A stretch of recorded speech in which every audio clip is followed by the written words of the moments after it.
Christmas വന്നാലും പെരുന്നാൾ വന്നാലും കോഴിപ്പൂവന് കിടക്കപ്രതിയില്ല. വീട്ടിലൊരു അതിഥി വന്നാൽ ഒരു കോഴിപ്പൂവനെ ഓടിച്ചിട്ട് പിടിച്ച് കറി വെക്കുന്ന ഒരു രീതി പണ്ടത്തെ ക്രിസ്ത്യാനികളുടെ വീടുകളിൽ ഉണ്ടായിരുന്നു. അതിൽ നിന്നുണ്ടായ ചൊല്ലാണിത്. ഇതിന് സമാനമായ ഒരു കാര്യമാണ് ഇപ്പോൾ നമ്മൾ കണ്ടുകൊണ്ടിരിക്കുന്നത്.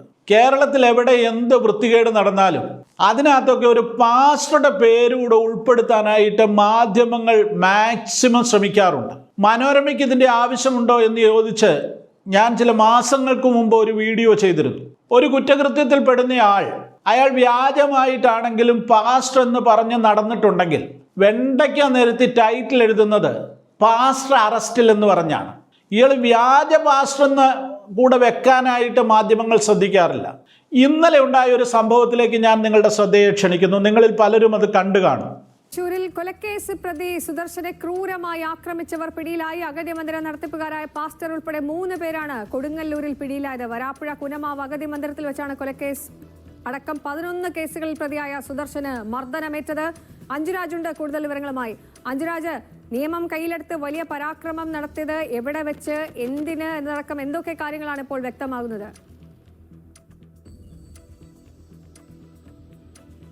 സംഭവത്തിന്റെ ചുരുളഴിയുമ്പോൾ അക്ഷരാർത്ഥത്തിൽ ഞെട്ടിപ്പോകുന്ന ഒരു വസ്തുതകളാണ് ഇപ്പോൾ പുറത്തേക്ക് വരുന്നത്. അരൂർ സ്വദേശി സുദർശൻ എന്ന 44-കാരൻ, ഇയാൾ തുറവൂരിൽ വെച്ചുണ്ടായ ഒരു കൊലക്കേസിലെ പ്രതിയായിരുന്നു.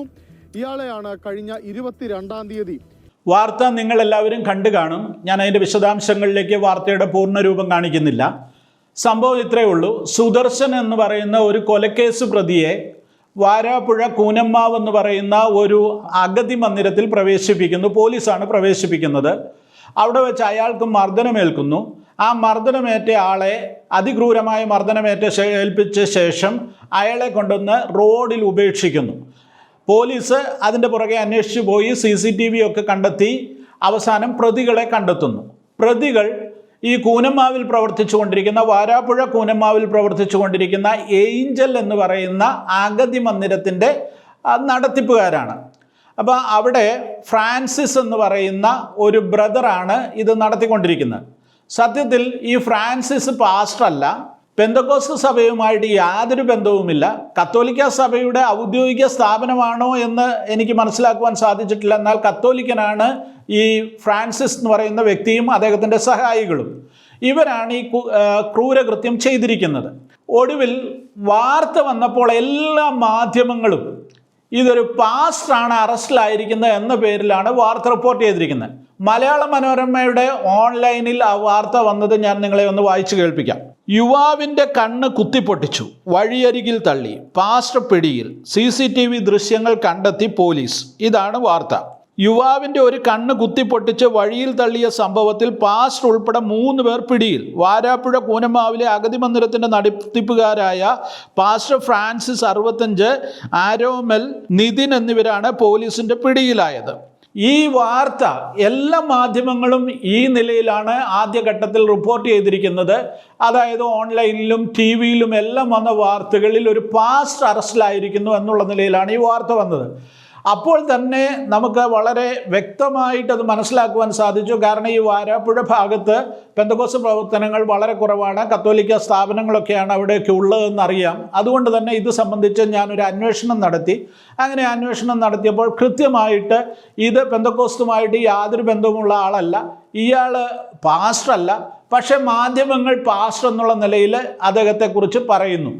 ഒരു സമൂഹത്തെ മുഴുവൻ കുറ്റാരോപിതരായി നിർത്തുന്ന ഒരു രീതിയാണ് മാധ്യമങ്ങൾ ചെയ്യുന്നത്. കിട്ടുന്ന വാർത്തകൾ അതിൻ്റെ സത്യസ്ഥിതി അന്വേഷിക്കാതെ ഒരു ബന്ധവുമില്ലാത്ത പാസ്റ്റർ എന്ന സംജ്ഞ ഉപയോഗിച്ച് പാസ്റ്റർ അറസ്റ്റിൽ എന്ന് പറയുമ്പോൾ പെന്തക്കോസ്ത് സമൂഹത്തെ മുഴുവൻ അവഹേളിക്കുന്നതിന് തുല്യമാണത്. ഇത് ഒരിക്കൽ മാത്രം സംഭവിക്കുന്ന കാര്യമല്ല.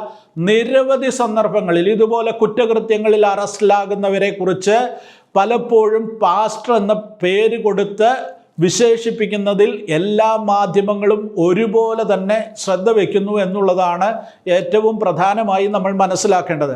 ഇത് വളരെ പർപ്പസ്ഫുള്ളി ഒരു സമൂഹത്തെ അവഹേളിക്കുവാൻ വേണ്ടിയുള്ള ശ്രമമാണ്. ഏതായാലും ഈ വാരാപ്പുഴയിൽ നടന്ന സംഭവവുമായി ബന്ധപ്പെട്ട് എൻ്റെ അന്വേഷണത്തിൽ അവിടെ അതിൻ്റെ സമീപ പ്രദേശത്ത് പ്രവർത്തിക്കുന്ന പാസ്റ്റർ മാത്യു വിശദമായി ആ കാര്യങ്ങളെക്കുറിച്ച് നമ്മളോട് സംസാരിക്കുന്നുണ്ട്. ആ വാർത്ത നിങ്ങളൊന്ന്, അദ്ദേഹം പറയുന്ന വാക്കുകൾ നിങ്ങളൊന്ന് കേൾക്കുക. ഒരു കാര്യം കൂടെ പറഞ്ഞിട്ട് പാസ്റ്ററുടെ വീഡിയോയിലേക്ക് പ്രവേശിക്കാം. ഈ മലയാള മനോരമയുടെ ഓൺലൈനിൽ ഈ വാർത്ത ഇങ്ങനെ വന്നെങ്കിലും ഇന്ന് പുറത്തിറങ്ങിയ മലയാള മനോരമ പത്രത്തിൽ ഈ പാസ്റ്റർ എന്നുള്ള വാക്ക് ഒഴിവാക്കിയാണ് അവർ ആ വാർത്ത കൊടുത്തിരിക്കുന്നത്. അതിൽ ഹൃദയപൂർവ്വം ഞാൻ നന്ദി പറയുന്നു. പ്രത്യേകിച്ച് അച്ചടി മാധ്യമത്തിൽ കൂടെ ഇങ്ങനെ പാസ്റ്റർ എന്നുള്ള പേര് വെച്ച് വന്നിരുന്നെങ്കിൽ അത് ഈ സമൂഹത്തിന് മുഴുവൻ അപമാനകരമായ ഒരു കാര്യമായിരുന്നു. അപ്പോഴും ഓർക്കേണ്ട ഒരു കാര്യമുണ്ട്, മാധ്യമങ്ങൾ തെറ്റുകൾ മനസ്സിലാക്കുമ്പോഴും അത് തിരുത്താൻ തയ്യാറാകാറില്ല സാധാരണഗതിയിൽ. അതായത് പാസ്റ്റർ എന്ന് പറഞ്ഞ് പ്രചരിപ്പിച്ചു, പിന്നീടുള്ള വാർത്തയിൽ നേരത്തെ ഇത് പാസ്റ്റർ ആണെന്ന് പറഞ്ഞിരുന്നു, അത് തെറ്റാണ് എന്ന് ഇവർ ചൂണ്ടിക്കാണിക്കുന്നില്ല. എപ്പോഴും ഇതുപോലെയാണ് പലപ്പോഴും പാസ്റ്റേഴ്സിൻ്റെ പേര് വെച്ച് അല്ലെങ്കിൽ പാസ്റ്റർ എന്ന് പറഞ്ഞുള്ള പല വ്യാജ വാർത്തകളും ഇതുപോലെ റിപ്പോർട്ട് ചെയ്യപ്പെടാറുണ്ട്. മാധ്യമങ്ങളുടെ ഭാഗത്തു നിന്ന് വരുന്ന കൃത്യവിലോപമാണിത്, ശ്രദ്ധക്കുറവാണിത്. ഇങ്ങനെ സംഭവിക്കുന്നത് ഒരു സമൂഹത്തിന് മുഴുവൻ അപമാനകരമായി മാറുന്നു.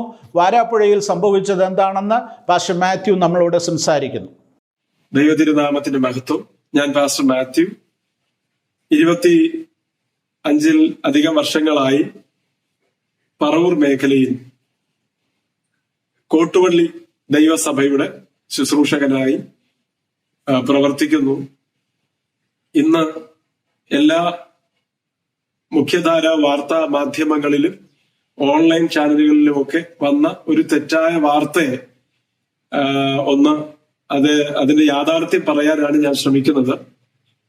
കൂനമ്മാവ് അഗതി മന്ദിര നടത്തിപ്പുകാരനായ അമൽ എന്ന് വിളിക്കുന്ന ഫ്രാൻസിസും തന്റെ കൂട്ടാളികൾ 2 പേരും അഥവാ പാസ്റ്റർ ഉൾപ്പെടെ 3 പേര് കൊലപാതകത്തിന് അറസ്റ്റിലായി എന്നൊരു വാർത്ത നിങ്ങളുടെ ശ്രദ്ധയിൽപ്പെട്ടിട്ടുണ്ടാകാം. ഏതാണ്ട് 18 അധികം വർഷമായിട്ട് ഈ അമൽ എന്ന് പറയുന്ന വ്യക്തിയെ, ഈ അഗതി മന്ദിരം നടത്തിപ്പുകാരനെ വ്യക്തിപരമായിട്ട് എനിക്കറിയാം, പലയാവർത്തി സംസാരിച്ചിട്ടുണ്ട്. ഈ പ്രസ്ഥാനം, ഈ അഗതി മന്ദിരം കത്തോലിക്ക സഭയുടെ കീഴിൽ പ്രവർത്തിക്കുന്ന ഒരു സ്ഥാപനമാണ്. ബ്രദർ അമൽ എന്ന് വിളിക്കുന്ന ഫ്രാൻസിസ്, അദ്ദേഹം കത്തോലിക്ക സഭയുടെ പ്രവർത്തകൻ കൂടെയാണ്. അദ്ദേഹത്തിന്റെ കൂട്ടാളികളും ആണ്, അഗതി മന്ദിരത്തിലുള്ള ആൾക്കാരാണ് കൂടെ പിടിയിലായിരിക്കുന്നത്. ഇദ്ദേഹത്തിന് പെന്തക്കോസ് സഭയായിട്ടോ പ്രവർത്തനങ്ങളായിട്ടോ ദൈവദാസന്മാരായിട്ടോ വിശ്വാസികളായിട്ടോ അങ്ങനെ പെന്തക്കോസ്തുമായിട്ട് യാതൊരു ബന്ധവുമില്ല. ഇദ്ദേഹം പാസ്റ്ററുമല്ല. അത് ഒരുപക്ഷെ തെറ്റിദ്ധരിപ്പിക്കപ്പെട്ടതോ അല്ലെങ്കിൽ മനഃപൂർവ്വമായോ ഒക്കെ വന്ന ഒരു പിശകാണത്. ഞാനത് എറണാകുളം മനോരമയുടെ ബ്യൂറോ ചീഫ് മിസ്റ്റർ പ്രശാന്തിനെ നേരിട്ട് വിളിച്ചിരുന്നു. അദ്ദേഹം പറഞ്ഞത് പോലീസ് സ്റ്റേഷനിൽ നൽകിയ FIR-ൽ നിന്നാണ് അവർക്ക് ഈ വിവരം കിട്ടിയത്. അവർ സ്വതവേ കൊടുത്തതല്ല. എല്ലാ വാർത്താ മാധ്യമങ്ങളിലും അങ്ങനെ തന്നെ ആയിരിക്കാം. ഞാൻ അതനുസരിച്ച് കൊടുങ്ങല്ലൂർ CI അദ്ദേഹത്തെ നേരിട്ട് വിളിച്ചു. അദ്ദേഹം നോക്കാം എന്ന് പറഞ്ഞതല്ലാതെ യാതൊരു മാറ്റവും ഇതുവരെയും വന്നിട്ടില്ല. ഈ മേഖലയിലുള്ള ദൈവദാസന്മാർക്ക്, പ്രത്യേകിച്ച് പാസ്റ്റേഴ്സിന് ഈ വാർത്ത വലിയ പ്രയാസം ഉണ്ടാക്കിയിരിക്കുന്നു. ഞാൻ ഒരിക്കൽ കൂടെ പറയുന്നു, അറസ്റ്റിലായിരിക്കുന്ന ബ്രദർ അമൽ എന്ന് വിളിക്കുന്ന ഫ്രാൻസിസ് എന്നയാൾക്കോ തന്റെ കൂട്ടാളികൾക്കോ പെന്തക്കോസ് സഭയായിട്ടോ പ്രവർത്തനങ്ങളായിട്ടോ പാസ്റ്റർമാരായിട്ടോ ഇവൻ വിശ്വാസികളായിട്ട് പോലും യാതൊരു ബന്ധവും ഇല്ലാത്തതാകുന്നു. ഇത് സത്യവിരുദ്ധമായ വാർത്തയാണ്. അത് വലിയ വേദന ഉണ്ടാക്കുന്നതാണ് എന്ന കാര്യം, വാസ്തവവിരുദ്ധമാണ് എന്ന കാര്യം കൂടെ ഈ അവസരത്തിൽ അറിയിക്കുകയാണ്. Thank U.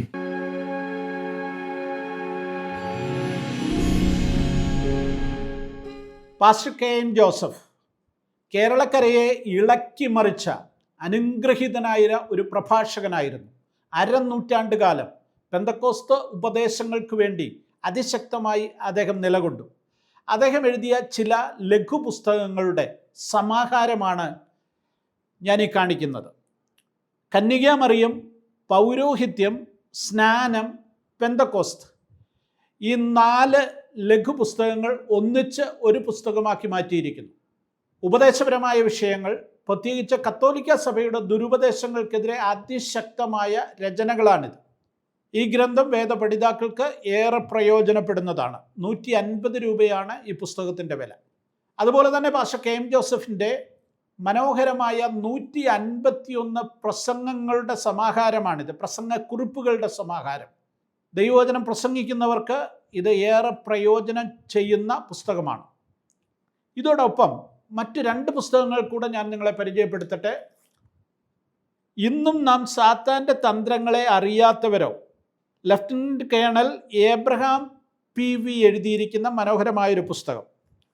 ഇത് ഞാൻ തന്നെ രചിച്ചിട്ടുള്ള ലേഖനങ്ങളുടെ സമാഹാരമാണ്, ബ്ലാക്ക് ആൻഡ് വൈറ്റ്.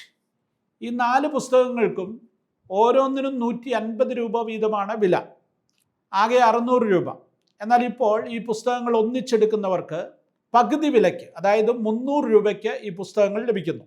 ഇതോടൊപ്പം സ്ക്രീനിൽ കൊടുത്തിട്ടുള്ള ആ വാട്സപ്പ് നമ്പറിലേക്ക് 4 ബുക്സ് എന്ന് ടൈപ്പ് ചെയ്ത് നിങ്ങളുടെ അഡ്രസ്സ് അയയ്ക്കുക. നിങ്ങൾക്ക് ഈ പുസ്തകങ്ങൾ ബൈ പോസ്റ്റ് അയച്ചു തരുന്നതായിരിക്കും.